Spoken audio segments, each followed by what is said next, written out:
Bueno, habíamos hablado ya anteriormente sobre el caso de Mamdani, en la que es la ciudad más rica del mundo, Nueva York, sobre esta inclinación por los pensamientos de izquierda que se evidencian en las clases más altas de esta ciudad. O sea, no podemos decir que necesariamente Nueva York fue la clase humilde, la gente humilde la que apoyó y que fue ese apoyo el determinante para que Mandani pues haya obtenido eh, las elecciones, sino que como explicamos anteriormente, también se evidenció un apoyo muy fuerte, muy grande en aquellos barrios progresistas en donde existe pues unas rentas bastante altas.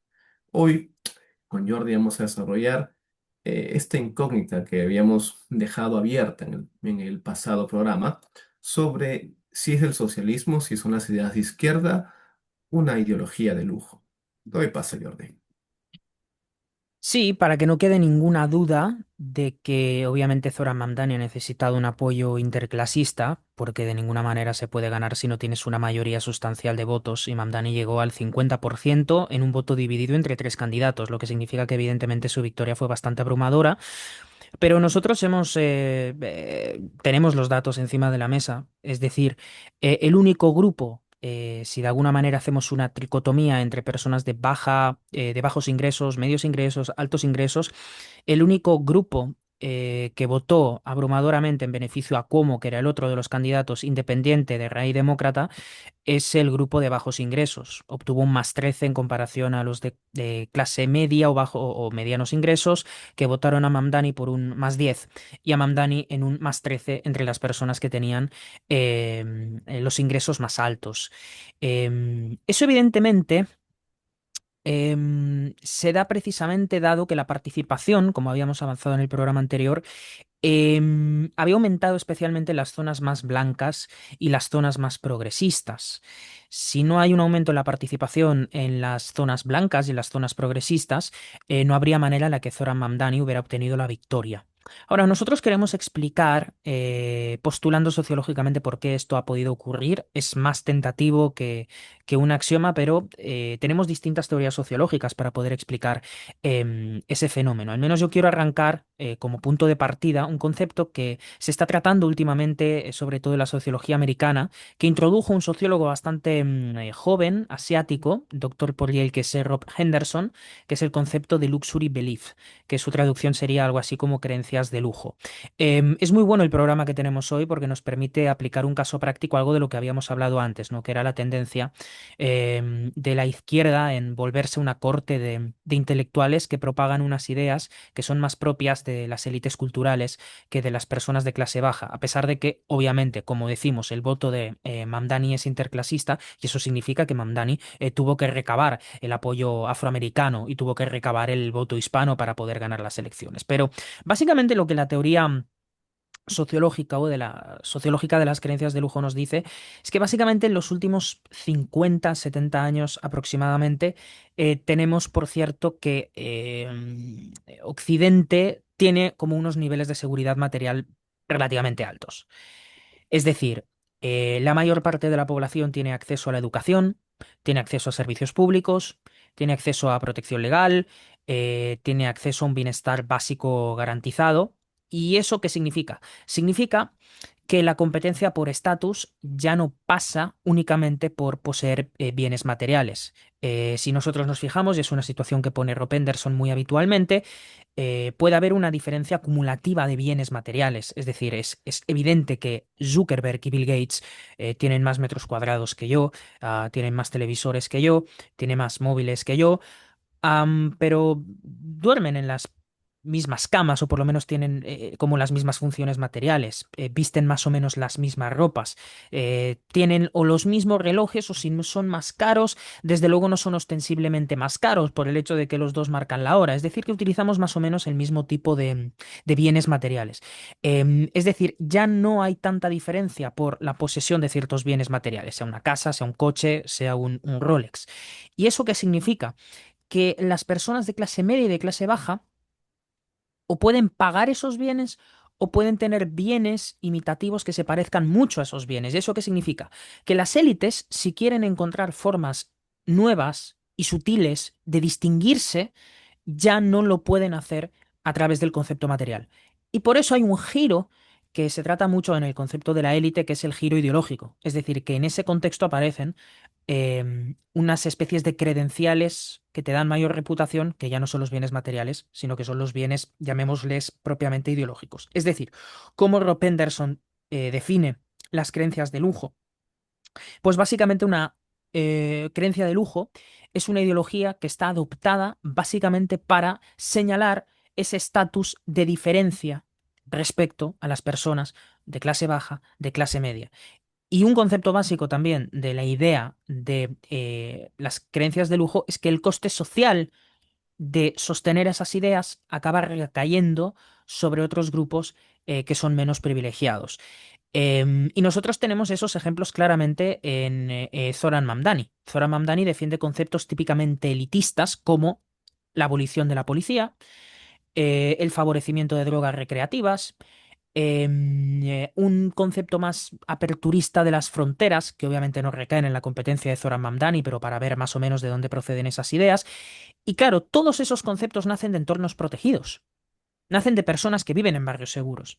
Nacen de personas que tienen altos recursos económicos, que tienen redes de apoyo muy fuertes. ¿Y por qué Rob Henderson llama a esas ideas de lujo?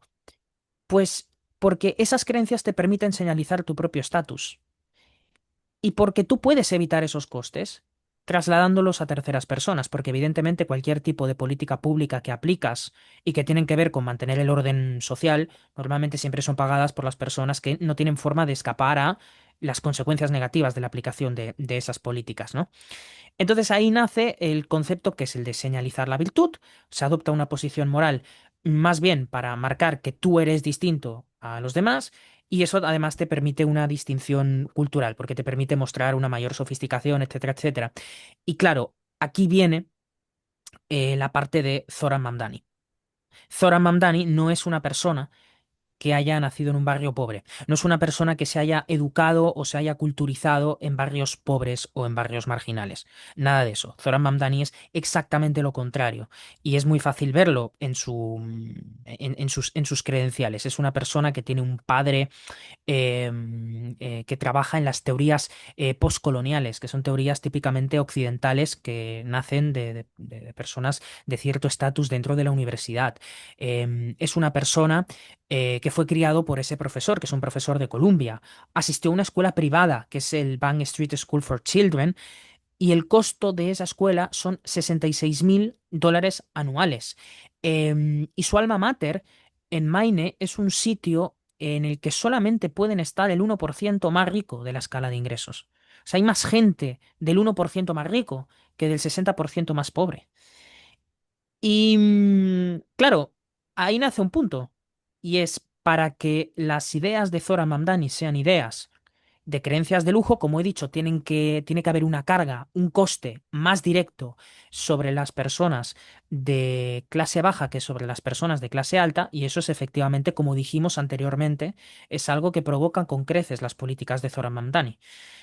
Si se intenta sacar a la policía de los barrios, quien tiende a sufrir más ese coste son las personas pobres, que son las personas que más consecuencias sufren de la inseguridad de los barrios, por ejemplo. O por otro lado, si generas un transporte público gratuito, como hemos dicho, hay un problema que citamos en el programa anterior, por eso es muy importante que la gente que vea este programa vea el programa anterior, que es el problema de que esos autobuses, aunque parezca paradójico, pero ya habíamos mostrado los estudios, acaban siendo ocupados por personas de mayores ingresos. Y a la vez, las personas más pobres quedan desplazadas también por la inseguridad de esos mismos autobuses, sobre todo por la tendencia a que estén mayoritariamente ocupadas por personas con enfermedades mentales y por personas vagabundas. Y así podemos sumar y seguir, por ejemplo, en el típico control de alquileres que suele afectar bastante más o muchísimo más a los inquilinos que a los mismísimos propietarios. Entonces, tenemos aquí con que, al menos en mi opinión, en Zoran Mamdani, y ahora me vas a dar una perspectiva si quieres más general, se cumplen esos requisitos de la creencia de lujo. teniendo en cuenta quién votó por Mamdani, que son grupos más urbano-izquierdistas de vanguardia prioritariamente, y luego se cumplen las consecuencias de esas mismas políticas, que tienden a ser defendidas por gente altamente politizada, que se socializa en esos espacios universitarios y que tiende a penalizar a las personas de clase más pobre. Sí, a ver, esa suerte de lo que llamémosle hipocresía que podremos encontrar, ¿no? Hay gente que en la teoría no obedecería, no se estaría revelando a su clase, pues obedece más bien a utilizar las ventajas que su propia clase les otorga. ¿Por qué? Porque tienen una seguridad para militar. Porque, a ver, un ejemplo práctico, pongámonos en retrospectiva. Un obrero del siglo XIX, siglo XX, no tenían la misma facilidad para militar, digamos, ideas socialistas, que las que hoy tiene una persona que se encuentra en una ciudad, resguardado, Ujú, estudiando, sea o no de una clase súper alta, ya incluso perteneciendo a una clase media, posee pues ventajas que antaño gente que defendía esas ideas no poseía. Y bueno, sobre esta hipocresía han habido autores mucho antes que nuestros amigos como Agustín Laje y demás en la derecha contemporánea pues puedan señalar que se habían dado cuenta de que estas ideas izquierdas habían sido tomadas. ¿Por qué? Porque representan una cierta virtud, una marca ujú, moral, digamos en términos de mercadotecnia, que pues resulta atractiva.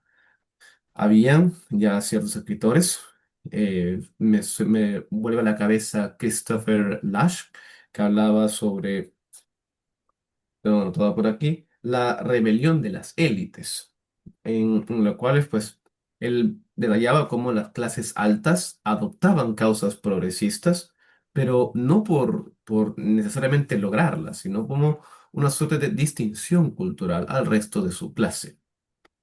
Em, También podríamos hablar de una persona de la cual estoy leyendo recientemente, que es Pierpaolo Pasolini, el cual, a ver, es un hombre que se consideraba a sí mismo como un marxista cristiano ujú, y leyó mucho antes a Gramsci que la derecha contemporánea y hablaba sobre esa existencia del fascismo de izquierdas o que encontraba pues un comportamiento fascista en las agrupaciones antifascistas que ya existían en los años 60.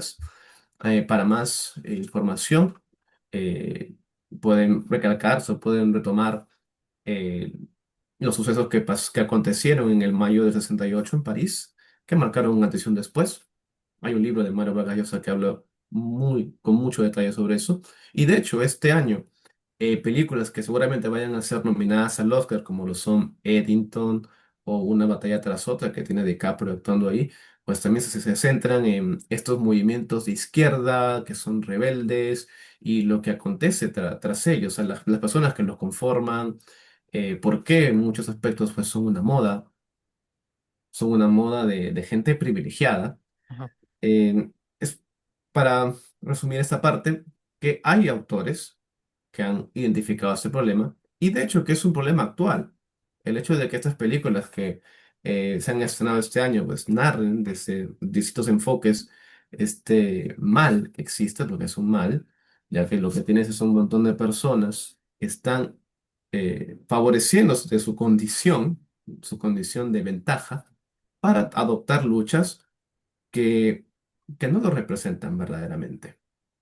Porque, vamos a ser sinceros, tomando el caso de Sohran Mandani, en ningún caso uno va a ver a una población inmigrante de origen, no importa. Tomemos el caso de Sohran Mandani, porque en ningún caso vamos a ver a una familia de clase alta, WASP, donarle la mansión que tienen, el penthouse que tienen en Nueva York, en mm, Manhattan, a una familia de inmigrantes. Eso no va a pasar. Luego, a ver, si nos vamos en términos económicos, para aquellos que estudian economía, el nombre de Veblen les podría sonar conocido, pues hay un cierto bien que se le conoce con ese nombre, bienes Veblen, el cual pues explica cómo ciertos productos, ciertos consumos son conspicuos, porque a medida de que más caro sea un producto para la gente que va dirigida, que es gente de clase alta, pues mejor, van a consumirlo más. Es algo que no obedece a la regla de la oferta y la demanda, porque existe esta percepción de lujo. A ver, eso también sucede con las ideologías, Ujú, con la moral. Entonces, es por eso que estas personas que son de clases altas o clases acomodadas, pues tienden a querer lo que vale más o lo que está percibido como que valiera más. Y en este caso, que ya explicaremos más adelante toda la relación que tiene incluso el cristianismo con estos valores del socialismo, eh, como son concebidas como moralmente superiores, esas posturas, pues tienden a atraer a estas personas. Y de hecho, eh, si en los bienes teníamos como que mientras más caro sea, en este caso el tema ideológico sería mientras más radical sea, pues más lo van a querer, mm, más van a querer militar por eso. mm. ¿Qué nos tienes para decir, Jordi? Mientras más, muchas veces, antidogmático y mientras más despreciado esté por las clases inferiores. Porque esto lo habíamos comentado en un vídeo hablando de por qué la derecha no podía ganar la batalla cultural y bla, bla, bla. Esto es lo que algún sociólogo ha denominado al proceso de la pseudoespeciación. O sea, de alguna manera los grupos exageran las diferencias que tienen entre sí. Porque muchas veces, esto es como un concepto muy hegeliano, uno tiende a diferenciar tiende a crear su identidad dialécticamente contra la identidad de otro grupo, porque si no, propiamente no puede existir un proceso de identidad. La identidad es particularizarte y para particularizarte tienes que tener como rasgos que se discriminen en comparación a otro grupo, ¿no? Por eso había mencionado una cosa muy curiosa y es que la clase alta es la primera en, por ejemplo, apoyar la aceptación pública de la homosexualidad. Pero no porque realmente tuvieran la sensación de que es intrínsecamente buena. Obviamente es lógico considerar al menos moralmente neutral y que no genera ningún daño, pero sino porque repugnaba a los instintos inferiores de la gente menos culta. Y una vez ganas esa batalla, tienes otro tipo de batallas, pero no por una convicción moral abstracta, sino por ese sentimiento de que te estás abocando a otro tipo de creencias. Y luego, en ese sentido, también había comentado otra cosa. Y es que hay una tendencia real a comprobar que nacionalismo y religiosidad son dos tendencias políticas o son dos tendencias sociales que suelen correlacionar negativamente con el coeficiente intelectual. ¿Por qué? Porque sean ideas propiamente tontas. No, sino porque la inteligencia correlaciona con curiosidad intelectual. La curiosidad intelectual suele generar pensar, repensar, desdogmatizar, pensar fuera de lo común y obviamente a mayor creatividad intelectual, más disruptivas van a ser tus ideas. Creo que lo habíamos mencionado muchísimas veces. Tú tienes un conocimiento superior de la familia si eres Engels y consideras que hay un problema dentro de la familia. Tienes un conocimiento superior sobre la pedagogía si eres Paulo Freire y consideras que hay un problema de relaciones desiguales de poder o violencia simbólica dentro de los roles jerárquicos de la educación.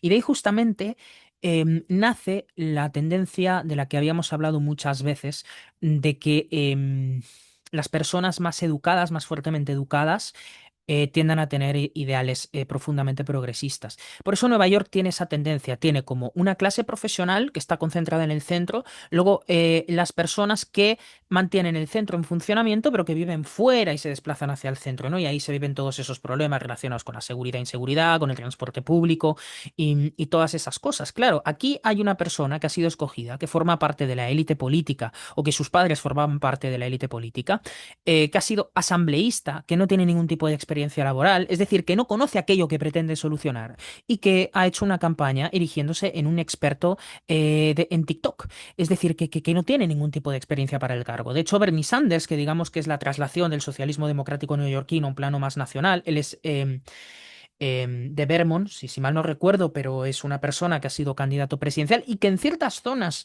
de clase trabajadora pudo ganarle a Joe Biden la nominación demócrata del año 2020. Bernie Sanders pudo haber sido el nominado en 2020. Eso es otra persona que apela a esos principios. Curiosamente, Bernie Sanders lleva 10 años llevando el enemigo de millonarios a billonarios, porque Bernie Sanders se ha convertido en uno. o las personas que apoyan a Bernie Sanders se han convertido en millonarios. Y siempre hay esa sensación de que las personas que tienen que ser grabadas, de que las personas que tienen que ser castigadas, siempre son los que tienen un punto de estatus superior. Pero curiosamente, si hoy el estatus no lo marca la parte materialista, sino la posmaterialista, los que forman parte de las élites son los que hacen circular todo ese tipo de ideas. Ahora, lo último que quería mencionar es que eso no significa que Mamdani vaya a ser un fenómeno de tipo nacional. Mamdani no tiene una aprobación alta fuera de Nueva York. ¿De acuerdo? Hay un microclima neoyorquino que ha hecho que surja Mamdani, precisamente porque Nueva York tiene un problema de asequibilidad. Tiene precios altos, tiene una calidad de vida que es difícil de igualar por parte de las minorías a las que están permanentemente apelando. O sea, no estamos como desacreditando que haya problemas reales dentro de Estados Unidos. Por eso, tenemos que decir que hay estudios que confirman, porque tú recordarás que ha habido unas elecciones en New York, pero las ha habido en Virginia y en New Jersey para escoger gobernador, hay estudios que confirman que los anuncios de campaña que han tenido mejor rendimiento electoral son aquellos que se centraban en la asequibilidad, es decir, en el problema de los precios o en el problema del aumento de los costos. Y claro, Mamdani tiene soluciones para eso. Pueden ser buenas, pueden ser malas, pero tiene soluciones para eso. Entonces, el problema de los costos es muy importante. Es el que llevó a Donald Trump a ganar las elecciones en contra de Joe Biden, porque con Joe Biden los precios se habían disparado. Pero hoy el desempleo en Estados Unidos es alto. Está en situación pandémica. El precio del gas ha bajado poquísimo y hay otros precios, como por ejemplo las bebidas no alcohólicas, que se han disparado y vamos a mostrar un gráfico respecto a eso. Lo que significa que si la asequibilidad es un problema importante y hay personas que tienen recetas concretas para la asequibilidad, como es el caso de Mamdani en Nueva York, significa que el Partido Republicano la puede pagar muy cara contra Mamdani o contra un candidato parecido, aunque con esas ideas altamente elitistas. Bien, para poner un ejemplo de los problemas reales de asequibilidad que existen en Nueva York, por ejemplo, la Asociación Nacional de Agentes Inmobiliarios ha puesto el récord de personas que compran una vivienda por primera vez en Estados Unidos en 40 años. 40 años. En el año 1992 era a los 28 años. O sea, prácticamente se ha doblado la edad promedio de quienes compran una vivienda por primera vez dentro de Estados Unidos. Es decir, hay un problema de asequibilidad. ¿La izquierda va a solucionar ese problema de asequibilidad? No, no va a solucionar el problema de la asequibilidad, porque la izquierda no soluciona nada en relación a la economía. Pero es importante decir que si los problemas reales existen y el mainstream republicano se dedica a hacer una Gestapo antiinmigracionista en Portland, hay un grupo que se está volviendo más persuasivo que los demás porque está entrando en el problema.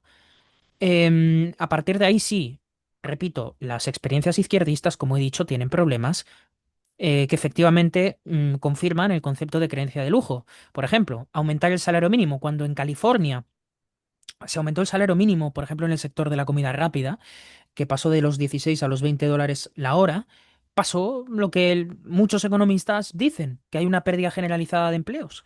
Y de hecho, ese sector disminuyó en un 2,7% y hubo 18.000 personas que perdieron sus puestos de trabajo. Entonces, todas esas soluciones tienen un problema. Como había dicho anteriormente, la intervención o la congelación de los precios de alquileres va a reducir la demanda, va a reducir la calidad de las viviendas. Sobre todo porque esas empresas que tienden a regenerar o a remodelar las viviendas no lo hará y por tanto habrá un problema. Si está el famoso chiste de, bueno, quizás se vuelve más baratas las viviendas, porque como habrá 1 millón de personas que van a abandonar Nueva York, luego la demanda cae y si la oferta se mantiene, tampoco habrá demasiado problema en ese sentido. Pero de nuevo, otra vez retomando el problema de la seguridad, la mayoría de los votantes de la ciudad de Nueva York sí quiere más policías, no menos. Y entre las personas que quieren menos policías, es la gente que gana más de $50.000 al año. Y los estadounidenses más pobres tienen 3 veces más probabilidades de ser víctimas de robo. Las personas que quieren defund the police son personas que viven en zonas seguras donde la seguridad puede ser perfectamente privada.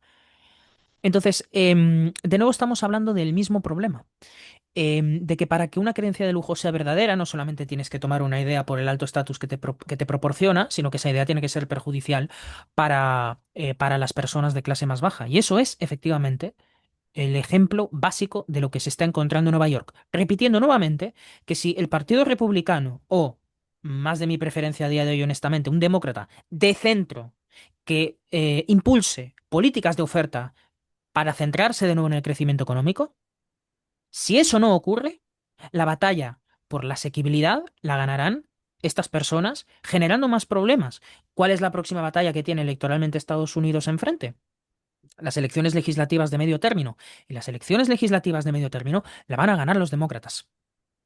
Es importante saber cuáles serán los candidatos más importantes en esas elecciones legislativas porque de ahí el microclima de Mamdani en Nueva York podría convertirse en el macroclima a nivel nacional y ahí habría un problema enorme. Bueno, el tema de la seguridad en Estados Unidos está llegando a niveles que no habían sido contemplados, creo yo, por nadie. Para nadie es una sorpresa cuando, por ejemplo, sale JP Morgan el otro día a decir que están pensando en contratar a internships, esta gente que se encarga del manejo de bancos y tercerizarlo en la India, ¿sabes? Para que hagan trabajo por allá y van a pagar, evidentemente, un sueldo que sea menos el que pagarían a un norteamericano o incluso a un inmigrante en los Estados Unidos. Y bueno, también hay ejemplos más prácticos. Cuando uno ve y busca en internet si desean quiénes atienden en estos restaurantes que son para delivery, quién es la persona que te atiende a ti como consumidor, pues es una pantalla que tiene un trabajador filipino ahí que te está contestando 24/7 que deseas llevar. Mm, Y mientras él tiene toda la información en la computadora y van a proceder con el envío de la comida o de otros productos. Entonces, que el alza y la política que existe con subir los salarios mínimos, pues en realidad no fuese una solución, sino que taparlo con buenas intenciones, digámoslo. Y bueno, también si hablamos del discurso de Defund the Police, solo para terminar esa parte.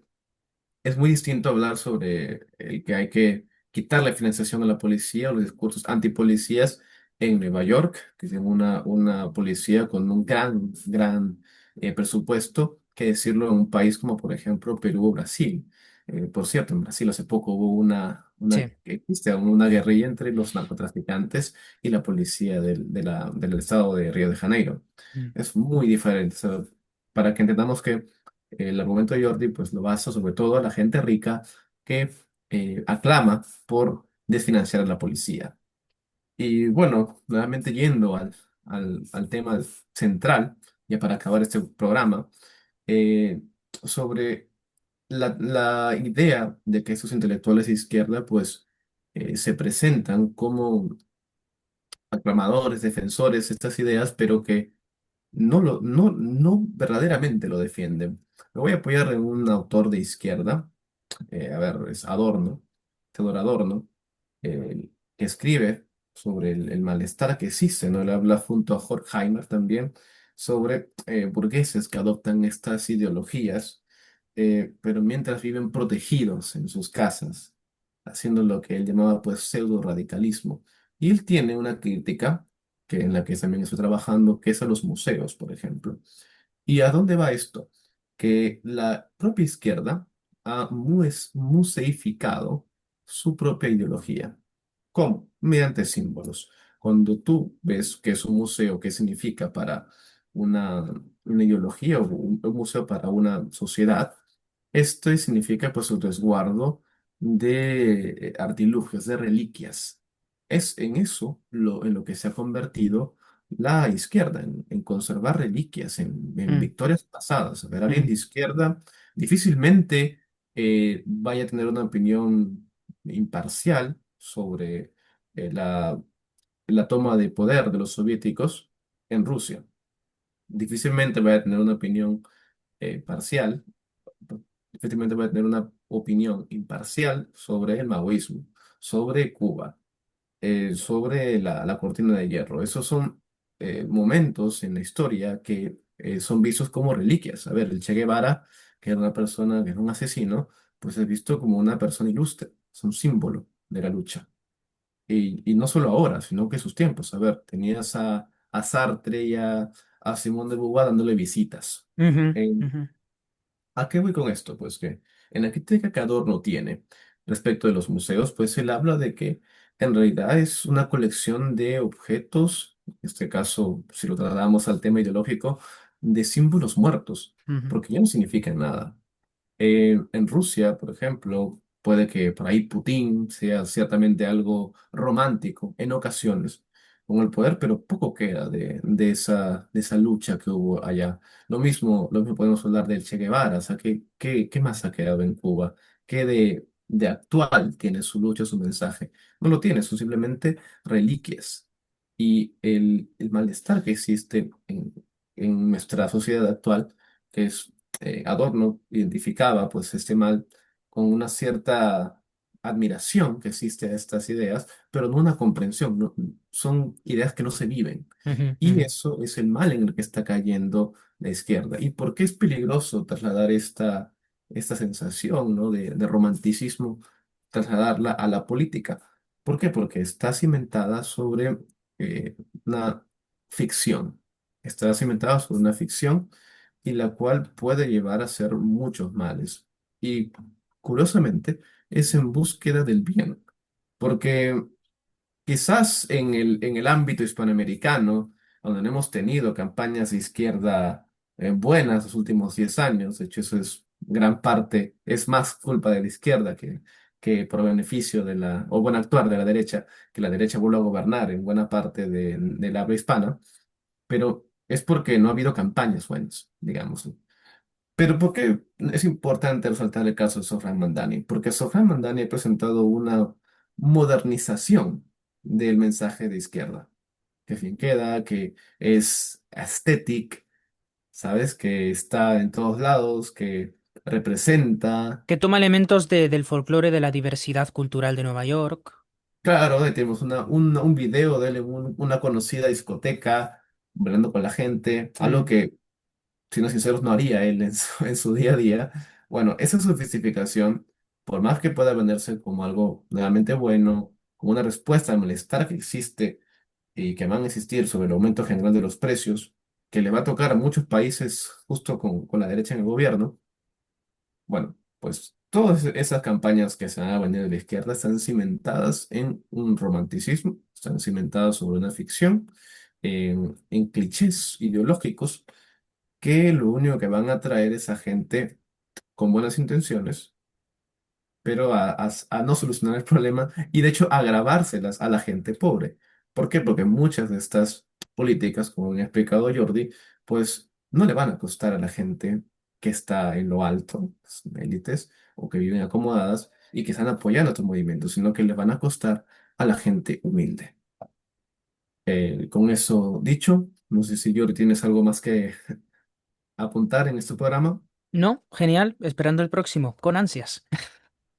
Sí, ya les detallaremos qué les tenemos preparados y esto ha sido todo para Geopolitics en esta ocasión. Espero les haya gustado el video y bueno, pues no olviden suscribirse, darle like y comentar. Cuídense.